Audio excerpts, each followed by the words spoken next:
Hello everyone, welcome back to YouTube channel. दोस्तों, आज हम इस वीडियो में जानेंगे कि 2023 में वरुथनी एकादशी व्रत कब है और इसकी पूजा विधि क्या है और व्रत का पारण कब करना है। वैशाख माह की कृष्ण पक्ष की एकादशी तिथि को वरुथनी एकादशी के नाम से जाना जाता है। दोस्तों, इस वर्ष 2023 में वरुथनी एकादशी का व्रत 16 अप्रैल को रखा जाएगा। दोस्तों, एकादशी तिथि शुरू हो रही है 15 अप्रैल को सुबह 8:05 से और एकादशी तिथि समाप्त हो रही है 16 अप्रैल को सुबह 6:14 पर। तो इसलिए दोस्तों, उदय तिथि के अनुसार 16 अप्रैल को व्रत रखा जाएगा। और दोस्तों, व्रत के पारण करने का जो समय है वह है 17 अप्रैल को सुबह 5:54 से लेकर के 10:45 के बीच में अपने व्रत का पारण कर लेना है। दोस्तों, व्रत का पारण हरिवासर समाप्त होने के बाद किया जाता है। जब एकादशी तिथि जा रही हो और द्वादशी तिथि आ रही हो, उसके बीच का जो समय होता है उसी समय पर अपने एकादशी व्रत का पारण करना चाहिए। तो वैसे तो साल में 24 एकादशी आती है और जब अधिक मास लगने वाला होता है तो 26 एकादशी आती है। दोस्तों, इस वर्ष 2023 में 26 एकादशी आने वाली है, क्योंकि इस वर्ष 2023 में अधिक मास आने वाला है। और दोस्तों, महीने में 2 एकादशी आती है, शुक्ल पक्ष और कृष्ण पक्ष, दोनों का अपना अपना महत्व होता है। पूजा विधि लमसम सभी की एक ही होती है। दोस्तों, एकादशी के दिन भगवान विष्णु जी और माता लक्ष्मी जी की विधिवत रूप से पूजा करनी चाहिए। पंचामृत अभिषेक करने चाहिए। इस दिन चावल का प्रयोग पूजा में नहीं करना चाहिए और इस दिन भगवान को अन्न का भोग नहीं लगाया जाता। फ्रूट्स लगा सकते हैं और दूध से बनी हुई मिठाई का भोग लगा सकते हैं, मखाने का भोग लगा सकते हैं, मखाने से बनी हुई खीर का भोग लगा सकते हैं। अनाज का भोग नहीं लगाना है और अपने व्रत का निष्ठा से पालन करना चाहिए। और दोस्तों, एकादशी का व्रत 3 दिनों को होता है और 10वीं तिथि से ही शुरू हो जाती है। तो दोस्तों, 10वीं एकादशी और द्वादशी इन 3 दिनों में कुछ नियमों के पालन करने होते हैं। जैसे कि 10वीं के दिन मधु नहीं खाना चाहिए, चना नहीं खाना चाहिए, पान नहीं खाना चाहिए, मदिरा नहीं पीनी चाहिए, मांस नहीं खाना चाहिए, मसूर की दाल नहीं खानी चाहिए, मेथी की साग नहीं खाना चाहिए या कोई भी साग हो नहीं खाना चाहिए। और 10वीं के दिन चावल भी नहीं खाने चाहिए और इस दिन ब्रह्मचर्य का पालन करना चाहिए। उसके बाद दोस्तों आ जाती है एकादशी। तो एकादशी के दिन दोस्तों जुबान नहीं खेलना चाहिए। इस दिन पान भी नहीं खाना चाहिए।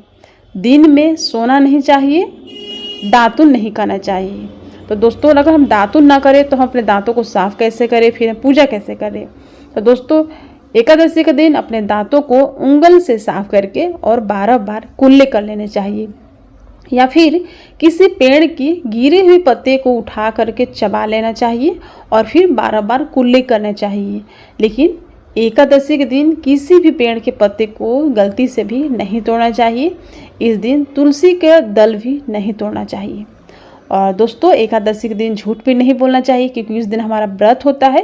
तो व्रत में किसी से झूठ नहीं बोलना चाहिए, किसी पर क्रोध नहीं करना चाहिए, चोरी भी नहीं करना चाहिए।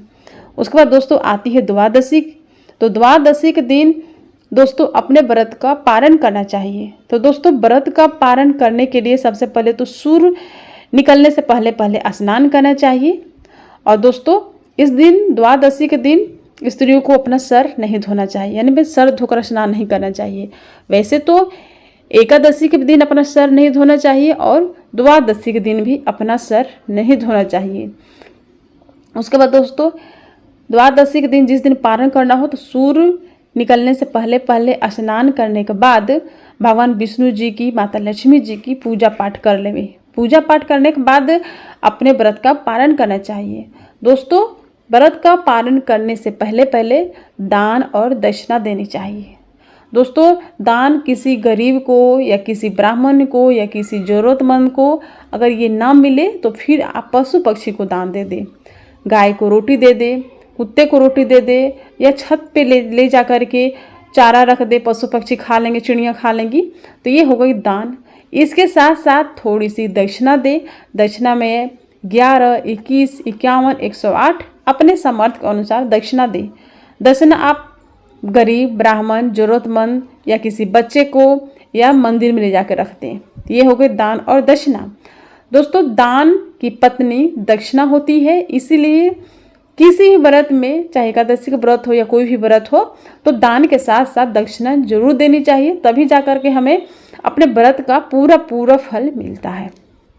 उसके बाद दोस्तों व्रत का पारण, द्वादशी के दिन दान और दक्षिणा देने के बाद अपने व्रत का पारण करना चाहिए। और दोस्तों इस दिन जो हम दान देते हैं तो इसमें जो मोस्ट इम्पोर्टेंट चीज़ें होती है वो होती है चावल। तो इस दिन चावल का दान जरूर देने चाहिए। और दोस्तों दान और दक्षिणा देने के बाद अपने व्रत का पारण कर लेना चाहिए। दोस्तों पारण करने के लिए आप चावल ले लें, या फिर आपने जो भोग प्रसाद लगाए हो प्रसाद ले ले, या फिर हाथों में तुलसी दल ले ले, थोड़े से एक तुलसी का पत्ता ले ले और जल ले ले हाथों में, और उसके बाद उससे अपने व्रत का पारण कर ले। दोस्तों पारण हमेशा शुभ मुहूर्त में करनी चाहिए। जब एकादशी तिथि जा रही हो, द्वादशी तिथि आ रही हो, उसके बीच का जो समय होता है हरिवासर का समय पर अपने व्रत का पारण करना चाहिए। और दोस्तों द्वादशी के दिन कुछ नियमों का पालन करने होते हैं, जैसे कि इस दिन कांसे के बर्तन में भोजन नहीं करना चाहिए, और इस दिन में नहीं सोना चाहिए। दिन में सोने से क्या होता है कि जो हमारे पुण्य होते हैं, एकादशी व्रत के जो पुण्य होते हैं वो पाप चुरा ले जाते हैं। इसलिए व्रत करने के बाद दूसरे दिन, जिस दिन पारण करते हैं, उस दिन में गलती से भी सोना नहीं चाहिए। उसके बाद इस दिन पान भी नहीं खाना चाहिए, मांस तो बिल्कुल भी नहीं खाने चाहिए, मंदिरा भी बिल्कुल भी नहीं पीनी चाहिए। तेल का प्रयोग किसी प्रकार से आपको नहीं करना है। खाने में आपको तेल का प्रयोग नहीं करना है। बिना तेल और बिना लहसुन प्याज वाला खाना खाना चाहिए। उसके बाद अपने शरीर में भी तेल नहीं लगाना चाहिए, बालों में भी तेल नहीं लगाना चाहिए।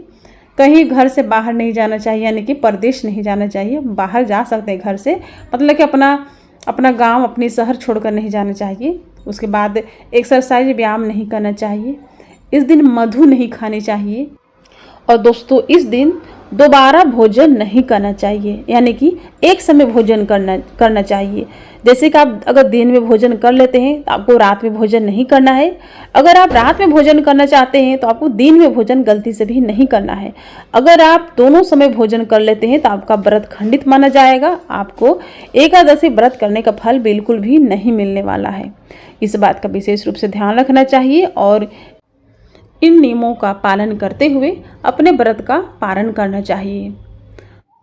तो दोस्तों बस आज के लिए इतना ही। अगर आपको मेरी वीडियो पसंद आई होगी तो प्लीज़ वीडियो को लाइक कीजिएगा, और चैनल पर नए हैं तो चैनल को सब्सक्राइब कर लीजिएगा, और वीडियो को ज़्यादा से ज़्यादा फ्रेंड एंड फैमिली के साथ शेयर कीजिएगा। तो फिर मिलेंगे एक नए वीडियो के साथ, तब तक के लिए हरे कृष्णा, राधे राधे।